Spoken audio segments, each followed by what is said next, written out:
felicitarlos a cada una y a cada uno de ustedes, porque hoy es el Día Internacional de los Periodistas y del Periodismo, en memoria del periodista checo Julius Finch, que murió asesinado por los nazis en 1943. Y entonces, desde ese año se inicia, digamos, una conmemoración, un aniversario cada año, precisamente en esta fecha, para conmemorar la valentía de Julius Finch, y esto pues que se transmite igualmente y se ejerce día a día esa valentía, esa vocación de decir la verdad de manera objetiva y oportuna por parte de todas y todos ustedes.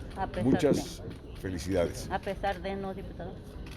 Bueno, a pesar, pero cada uno de ustedes tiene la energía, el valor y la suficiencia para superar esos obstáculos. Presidente, yo te quiero preguntar con mucho gusto sobre esta reunión que sostiene Morena y el PRI con la Defensa Nacional. Parece que ya van a recibir sus clases de adoctrinamiento castrense. Bueno, mira, desconozco el objetivo real de esa reunión. Lo que sí pues es que cada grupo parlamentario tiene pues el derecho y la obligación de estar en contacto con los distintos funcionarios del gobierno federal. Yo mismo la semana pasada estuve en el Colegio Militar de la Defensa Nacional junto con el secretario de la Defensa y el alto mando. Y además pude tener una breve conversación con el secretario de Defensa ahí mismo en el evento. Entonces, a mí no me extraña una situación de esa naturaleza. Sin embargo, diputado Krill, es una traición para la Alianza Va por México el hecho de que esté la bancada hoy completa con el secretario de la Defensa Nacional hablando de un tema que tiene que ver con la ampliación de la Guardia Nacional hasta 2028. Mira, desconozco el tema que estén abordando. Lo que sí, la posición, y esto lo digo ya a título como panista, lo siguiente. Se ha expresado con toda claridad que el compromiso original era evitar cualquier apoyo o votación que pudiese ser una militarización de la Guardia Nacional. Como ustedes saben, el artículo 5º transitorio de la reforma que crea la Guardia Nacional es el que establece una serie de principios bajo los cuales deben de intervenir la Fuerza Armada Permanente en apoyo a la Guardia Nacional. Les voy a mencionar solamente algunos. El principio de subordinación. ¿Qué quiere decir esto? Que cuando interviene la Fuerza Armada Permanente debe de hacerlo bajo el mando civil, cosa que no ocurre. Igualmente lo debe hacer de manera extraordinaria, es decir, no ordinaria. Llevamos pues, prácticamente desde la creación de la Guardia Nacional que ha estado presente la Fuerza Armada Permanente, no solamente con el mando, sino además con la integración de la Guardia Nacional, que implica prácticamente el 80% de sus efectivos. El otro principio es el principio de complementariedad. ¿Qué significa este principio? Significa que solamente puede intervenir la Fuerza Armada Permanente en caso de que sea insuficiente la fuerza en cualquiera de los sentidos de la Guardia Nacional. Esto no ocurre porque siempre actúa la Fuerza Armada Permanente como principal y no de manera complementaria. El otro principio que debe de cumplirse, de acuerdo con el artículo 5º transitorio, que es un artículo constitucional de la misma jerarquía que cualquier otro artículo de la Constitución, que no se cumple, es el principio de fiscalización. Toda intervención de la Fuerza Armada Permanente en materia de seguridad pública tiene que estar fiscalizada por un órgano independiente, por un órgano civil además, y que goce de plena solvencia, autonomía y profesionalidad. Esto tampoco ocurre. Entonces, ¿qué es lo que sucede? Que al prorrogarse la vigencia del artículo 5º constitucional, se prorroga igualmente la actuación de las Fuerzas Armadas y su actuación que se está llevando a cabo de manera inconstitucional. Ese es el problema, ese es el gran problema. Si el artículo 5º constitucional que se estableció de manera transitoria fuese cumplido, pues entonces se podría hablar de una prórroga, pero además la pregunta es ¿por qué se dio esa prórroga de 5 años? Para que tuviera el tiempo suficiente la Guardia Nacional de habilitarse conjuntamente con las policías municipales, las policías locales. Es decir, para tener una policía nacional, la Guardia, y para tener las policías estatales y municipales, situación que no ha ocurrido. Entonces, eso también constituye un incumplimiento a la Constitución. Otra situación que también es importante mencionar es que no solamente hay un incumplimiento inconstitucional, hay un incumplimiento a los tratados internacionales que México ha suscrito en materia de derechos humanos. Esto es muy importante subrayar porque estamos incumpliendo la convencionalidad de México ante el mundo. Y dentro de este contexto también se está incumpliendo dos situaciones que son fundamentales. Estos principios que les acabo yo de mencionar, subordinación, extraordinariedad, complementariedad y fiscalización, son principios que ya interpretó la Suprema Corte de Justicia cuando resolvió la nulidad de la Ley de Seguridad Interior.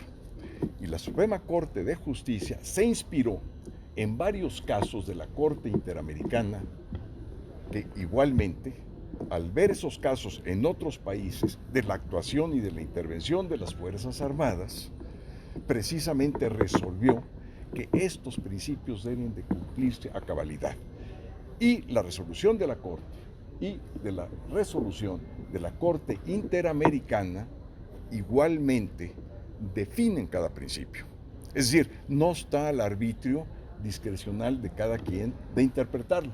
Se interpreta qué es subordinación, se interpreta qué es complementariedad, se interpreta qué es extraordinariedad y igualmente fiscalización. Hay toda una descripción y toda una definición. Entonces, ¿qué es lo que sucede? Que prorrogar, y esto es lo más importante, prorrogar la actuación de la Fuerza Armada Permanente es prorrogar su actuación inconstitucional y violatoria a los tratados internacionales, a la interpretación de la Suprema Corte de Justicia y a las resoluciones de la Corte Interamericana. Es gravísimo. ¿Por qué?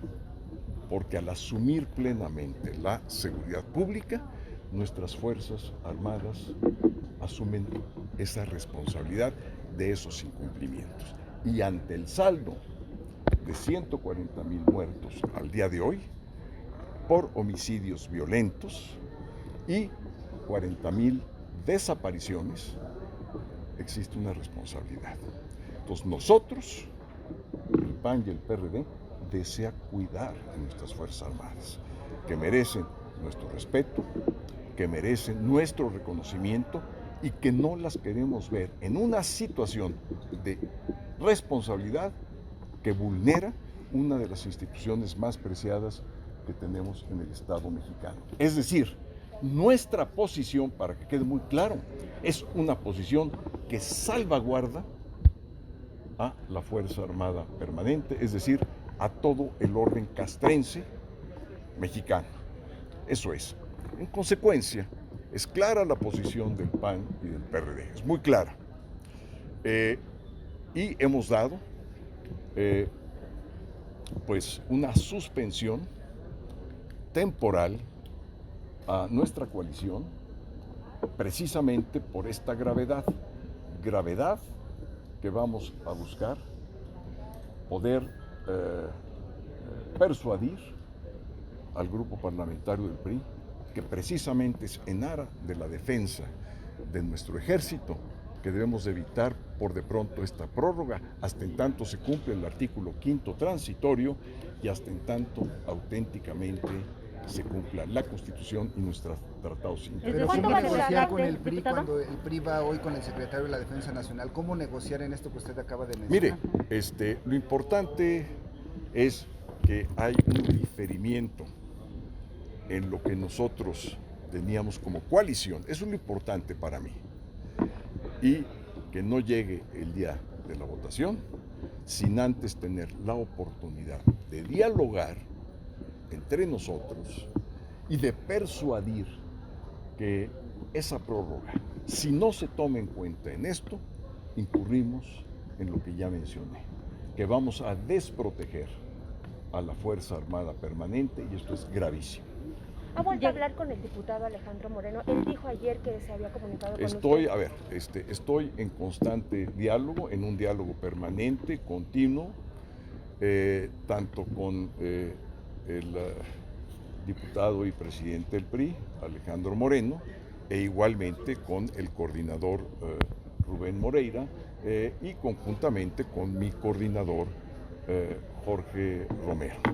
Esto lo hago, otra vez quiero subrayar, en mi calidad de diputado y de miembro integrante del grupo parlamentario del PAN.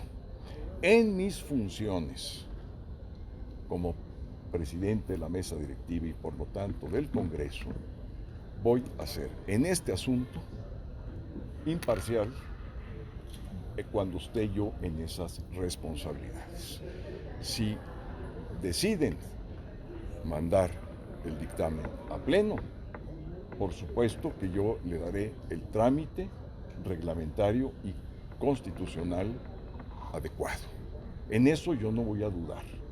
¿Por qué? Porque primero está mi cumplimiento a la Constitución y al orden parlamentario que mis ideas o mis convicciones sean personales o partidistas. Voy a actuar con pleno apego.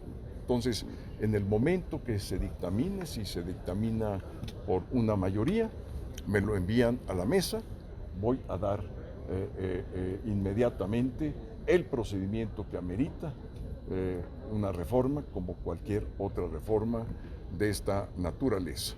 Mi actuación en este sentido es y debe ser de esta manera. Unas son mis convicciones personales y partidistas y otras son, y las tengo muy claras, que por encima de ellas están mis obligaciones y mis responsabilidades como presidente de esta Cámara. Ya conocieron mi punto de vista a detalle sobre esto. Tenemos pocos días, menos de una semana para lograr esto. Estamos en constante comunicación, además con el presidente de mi partido. Hoy mismo, ya desde la mañana, he tenido varios diálogos sobre esta materia y lo seguiré teniendo. Yo creo que hablando se entiende la gente y tenemos que preservar lo que pensamos es fundamental para México. Diputado, son dos preguntas. Una, que si llega tarde este mensaje de decirle al PRI que lo piense, pues ya se replegó, ya vimos su presencia ya en la Sedena. Y la segunda, ¿es una simulación el hecho de que digan que la Guardia Nacional va a seguir dependiendo de seguridad pública ciudadana? Pero es que ese no es el problema, Margarita, ese no es el problema. El problema es que la Fuerza Armada Permanente no está cumpliendo una disposición constitucional.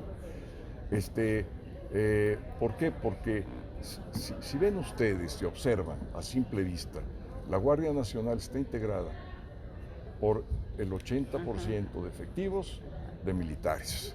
¿Y quién tiene los mandos de esos militares? ¿Quién es el que tiene el mando superior de la Guardia Nacional? Pues un general.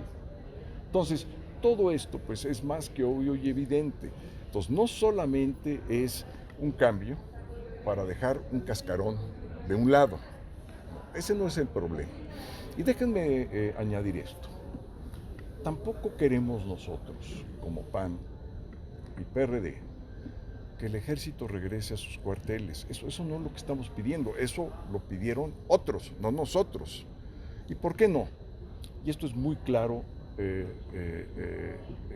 quiero dejar muy claro esta declaración y este comentario. Lo que queremos nosotros es que la Fuerza Armada Permanente regrese a sus funciones. ¿Cuáles son? La de la seguridad nacional y la de la seguridad interior. Entonces no pueden estar en sus cuarteles. ¿Por qué? Porque deben de velar por la integridad de nuestro territorio. Entonces tienen que tener un despliegue nacional. Entonces esto de que regresen a los cuarteles es una frase de campaña bastante sin sentido, por no ponerle otro calificativo. Segundo, el hecho de que tengan a su cargo la seguridad interior del país, ¿qué quiere decir esto?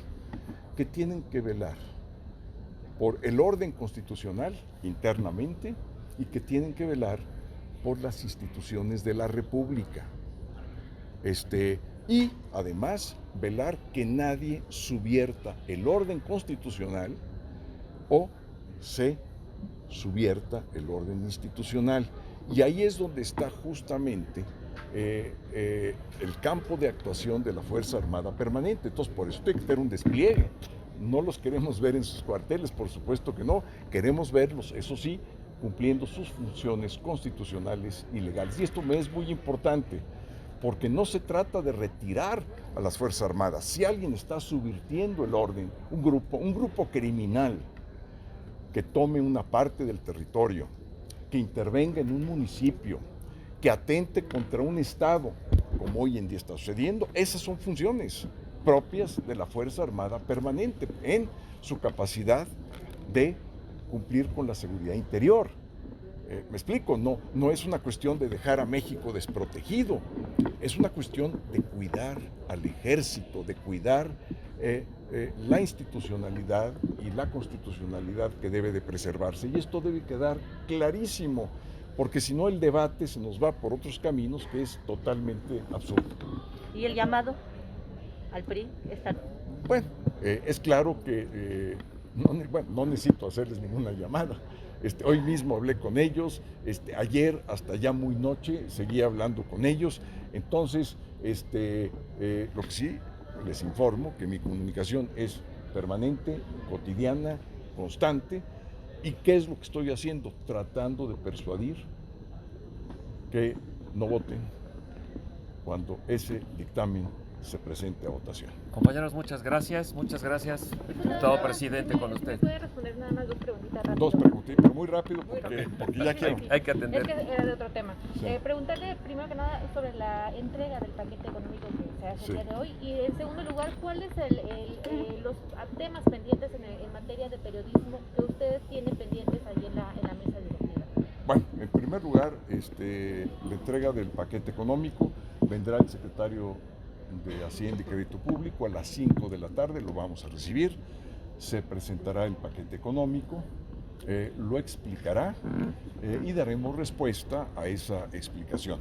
Simplemente será un acto en cumplimiento de los preceptos constitucionales. ¿Y qué voy a hacer con el paquete económico? De inmediato lo voy a turnar a las distintas comisiones. La segunda pregunta era... Los temas pendientes que se tienen en Mire, déjenme revisarlos y hacer un inventario de todos ellos, y con mucho gusto en el siguiente encuentro, que espero sea El martes. el martes, con mucho gusto les hago un inventario de todos ellos, porque son bastantes. Muchas gracias. Tienen Muchas que ver, gracias, compañeros. digamos, con la libertad de expresión, con la violencia que han padecido los compañeros, con distintos temas de otro orden, pero fundamentalmente se centran, digamos, se agrupan en esas dos materias. Muchas gracias y muchas felicidades por ser su día. Gracias. Nos vemos el martes, o a menos que antes ocurra algo importante, y por supuesto aquí con don Eduardo, que quieran entrevistas individuales, pues vamos a irlas desahogando, si me tienen paciencia, poco a poco. Muchas gracias. Gracias.